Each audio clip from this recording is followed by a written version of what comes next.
4 bodies found at first light in the outskirts of Ajdabiya. Their hands handcuffed behind them, their throats had been slit.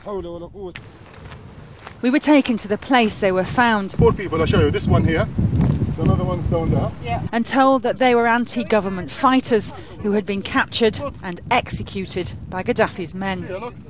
This was the furthest his forces had got to before the opposition managed to regroup and hit back. Anti-government forces fighting back into Ajdabiya here north of the city. It's 2 weeks since they were in there clearing out Gaddafi's troops. Now they're back fighting street by street to try and regain control.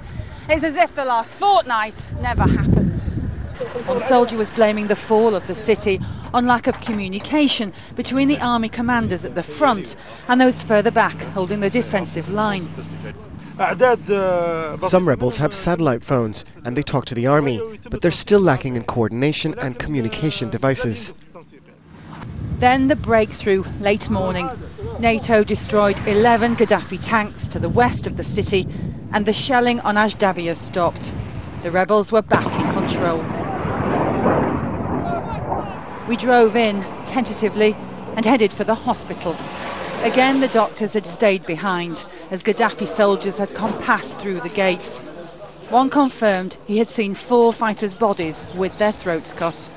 I think 4 of them on the eastern gate was captured and then killed by the knives, cutting the neck veins and neck arteries.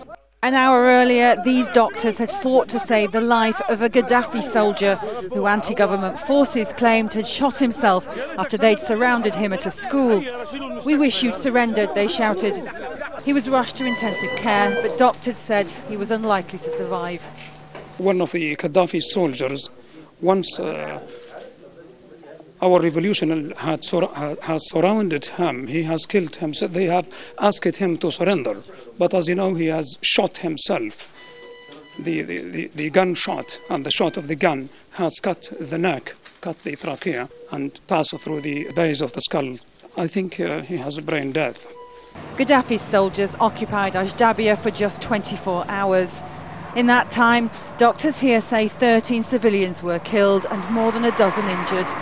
More loss of life in a city that has borne the brunt of this constantly shifting front line.